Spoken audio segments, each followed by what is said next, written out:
O domínio do mundo é alcançado ao permitir que as coisas sigam seu curso natural.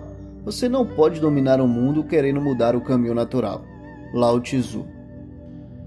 Nossa civilização está em um estado de permanente luta, no qual o controle parece ser a maior virtude. Não precisamos procurar muito para observar isso.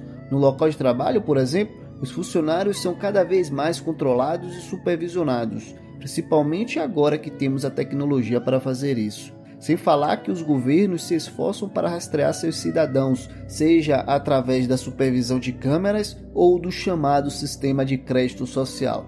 Ironicamente, o último é uma invenção chinesa, que vai totalmente contra uma filosofia que emergiu do mesmo solo, o taoísmo. Ao contrário de uma sociedade obcecada por controle, o taoísmo gira em torno do desapego e de seguir o fluxo. À primeira vista, o ato de desapegar pode parecer uma forma de fraqueza, mas, de acordo com os taoístas, por um entendimento correto de como o universo funciona, podemos abordar a vida de maneira mais inteligente, mais eficiente e seguir o fluxo, em vez de nadar contra ele. Portanto, o poder do desapego é uma forma de força baseada na sofisticação e não na força propriamente dita. Bem-vindo ao Desvendar. O Tao Te Ching, a principal escritura taoísta, foi escrita por um sábio misterioso chamado Lao Tzu. Existem inúmeras maneiras pelas quais podemos interpretar esse texto. Uma maneira é vê-lo como um guia para um governador. O que caracteriza as passagens do Tao Te Ching em relação à governança é que o Lao Tzu enfatiza governar por não governar, pois ele comparou governar um país com a fritura de um peixe pequeno. Muita cutucada estraga a carne. Ele argumentou que quando um governante aperta seu controle sobre as pessoas, todos os tipos de efeitos colaterais negativos ocorrem. Vimos que as pessoas ficam desconfiadas umas das outras quando o governo é muito paternalista, e quando é muito intrusivo, as pessoas se rebelam. Mas quando um líder é discreto e age com integridade, as pessoas se tornam completas, pois recebem espaço para evoluir naturalmente. É claro que Lao Tzu favorece uma forma passiva de governança, que não se aplica apenas à governação de um Estado, mas também à governança de nós mesmos. Porque deixar as coisas acontecerem é a chave para deixar a natureza fazer o trabalho, que se aplica a qualquer nível. Neste vídeo, gostaria de mostrar várias maneiras pelas quais o taoísmo nos mostra o poder de deixar acontecer. O primeiro é a arte de não fazer. O conceito taoísta de Hu Hei pode ser explicado como ação sem esforço ou o chamado estado de fluxo, mas também como não fazer ou saber quando agir e quando não. Quando olhamos criticamente para nós mesmos, vemos a necessidade de controle prevalecer em muitas áreas da vida. Sentimos a necessidade de controlar nossos animais de estimação, nossos filhos, nossos jardins, nossos videogames, em alguns casos, nossos parceiros e, acima de tudo, nosso futuro. Agora, o controle nem sempre é algo ruim. Para sobreviver, precisamos exercer nossa influência sobre o meio ambiente até certo ponto, principalmente o autocontrole que pode nos levar a uma direção positiva. Sem controle, a civilização humana provavelmente nunca teria ocorrido, mas muito controle não nos leva a lugar algum. Parece que subestimamos sistematicamente as influências naturais que estão na base de nossas vidas diárias. Não podemos controlar tudo, e muitas coisas acontecem quando paramos de controlá-las. Vamos pegar uma árvore, por exemplo. Podemos plantá-la, podemos regá-la, podemos adicionar um pouco de fertilizante e garantir que ela seja exposta à luz solar suficiente, mas qualquer outra intervenção danificaria o processo, porque interrompimos a natureza de fazer esse seu trabalho. Outro exemplo é a atração. O primeiro passo para você atrair alguém é simplesmente aparecer, para que a pessoa desejada saiba da sua existência. Então, a atração poderá acontecer ou não. Quando acontece a atração, pode-se facilmente estragá-la tomando muita ação. A atração é um fenômeno natural que está além do nosso controle. Não é possível forçá-la. Em vez disso, tem que crescer ou entrar em erupção espontaneamente. E há apenas uma maneira de deixar a semente da atração crescer em uma linda árvore, que é não intervir, além de regá-la ocasionalmente. O silêncio faz o coração crescer mais afeiçoado. É por isso que deixar acontecer é vital nos relacionamentos, porque, deixando acontecer, damos espaço para as forças do universo se desdobrarem. Depois de uma briga, por exemplo, a raiva naturalmente se acaba. E quando a confiança é violada, não se pode impor a restauração. Ela precisa voltar a crescer naturalmente. Então, deixar acontecer faz a diferença entre controlar e permitir. O segundo é: aceite a mudança.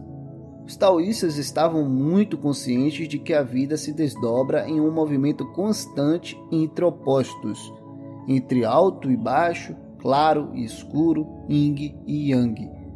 Não há muito que possamos fazer sobre isso, e a maneira mais eficiente de viver é simplesmente seguir as ondas da existência.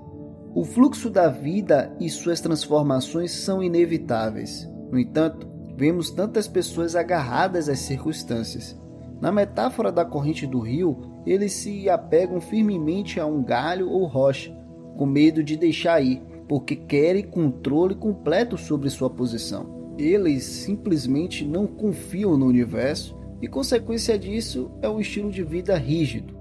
Eles veem a vida passando por eles, incluindo muitas oportunidades de mudanças positivas, e perdem muita diversão.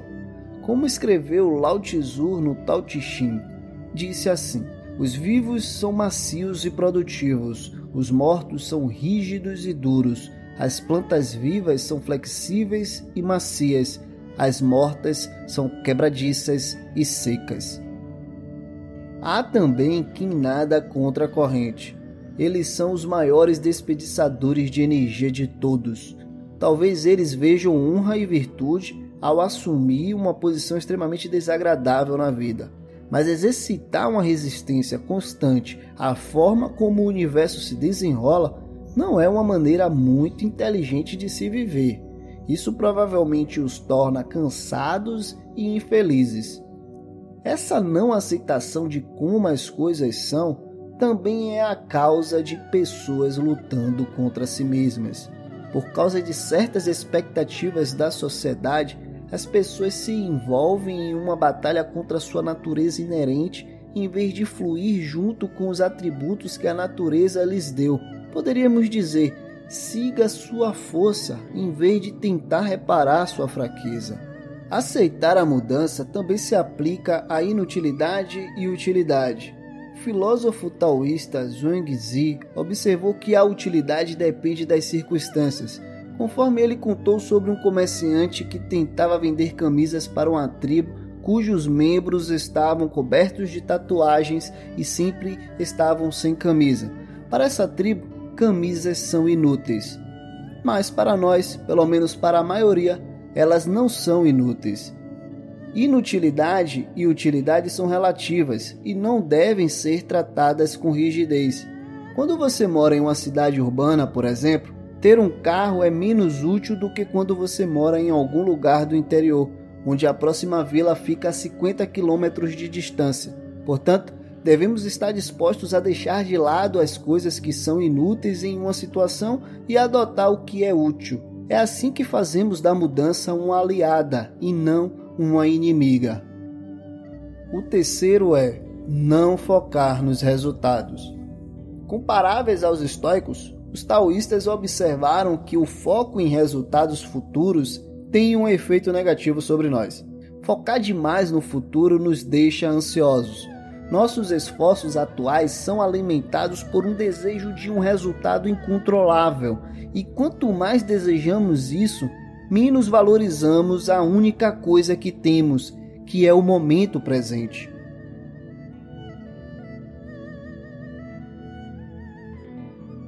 Zhuangzi vai um passo além, dizendo que Quanto mais valorizamos algo externo, pior o desempenho no presente. Ele nos fala sobre um arqueiro que perde sua capacidade de atirar quando se concentra demais no prêmio. Assim disse: aquele que luta por um pedaço de barro oferece toda a sua habilidade. Se o prêmio for fivela de bronze, ele atira timidamente. Se é para uma peça de ouro, ele atira como se fosse cego. A habilidade do arqueiro é a mesma em todos os casos, mas nos dois últimos casos, ele está sob a influência da solicitude e considera o prêmio externo o mais importante. Todos que atribuem importância ao que é externo mostram estupidez em si mesmos. Agora, isso não significa que as pessoas que querem coisas externas são estúpidas. Isso significa que, quando nossas mentes estão no futuro, nos paralisamos no presente. Esse princípio está na base do estado de fluxo que vemos em atividades como esportes, arte e dança. Quando experimentamos esse estado de fluxo, estamos tão imersos na tarefa em questão que esquecemos completamente o futuro. É como se a dança se dançasse. O último é soltar o excesso. Em uma sociedade em que o status é uma preocupação fundamental, todos querem estar no topo. Não porque seja necessariamente o melhor lugar para estar, mas porque decidimos coletivamente que o status alto é preferível e o status baixo é horrível. Isso também ocorre devido a uma busca coletiva do primeiro e uma aversão coletiva ao segundo. Mas as árvores mais altas capturam mais vento. E quando estamos no topo, é preciso um esforço enorme para permanecer lá, porque todo mundo quer assumir essa posição. É mais estressante se comparado às regiões mais baixas, nas quais se vive mais privadamente, com menos concorrência, menos inimigos e, em geral, menos esforço. O outro extremo, no entanto, é um lugar de privação. Se buscarmos deliberadamente um fundo absoluto, nos tornaremos ascetas. Embora seja de uma maneira diferente, ainda tem um forte apego à privação. A pergunta que podemos fazer é: do que realmente precisamos? Zhuangzi observou que um pássaro que nidifica na floresta não quer mais que um galho, e que um rato que bebe da lagoa bebe não mais que uma barriga. Portanto, se almejamos o que precisamos e deixamos o excesso de lado, impedimos que os bens se tornem nossa prisão, o que nos permite viajar com pouca bagagem. Epicuro observou que as necessidades básicas da vida são fáceis de encontrar e que viver moderadamente é a chave da felicidade. É um caminho fácil e sustentável. Como escreveu Lao Tzu, quem usa a moderação já está no caminho do Tao. Quando paramos de lutar, damos espaço para a natureza se desdobrar, confiando no universo e aceitando que em sua constante mudança mora a oportunidade de se tornar solto e flexível, em vez de rígido e quebradiço. O poder do desapego significa que flutuamos ao longo do córrego, sem agarrar em pedras e galhos, e que assim diminuímos o peso morto, para que possamos navegar pela vida com um mínimo de esforço. Obrigado por assistir, deixe seu likezão para fortalecer, comente o que achou, compartilhe com alguém, um forte abraço e até o próximo vídeo.